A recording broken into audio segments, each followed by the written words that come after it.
Hi everyone, Sal Khan here, and I'm here with Gumi Kim, who's the Director of Product Management at Google in Account Security. And my question for you, Gumi, is everyone's always talking about account security. Why should I or the folks watching care? Yes, so it sounds like a technical term, but it's actually something that affects us every day. Think of all of the online accounts that you use, whether that's your bank or Google or any other service. Well, any of those accounts actually hold all of your personal information. And like a house, you want it to protect that personal information that you care about.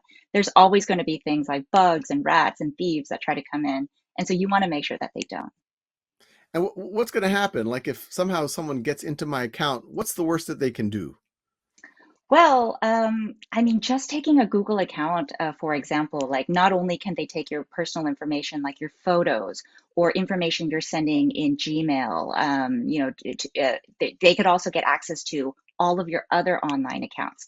As your Gmail account is actually a key to getting into your bank, your social media accounts, your e-commerce, because once you compromise, for example, the Gmail account, then I can get into all of those other accounts as well.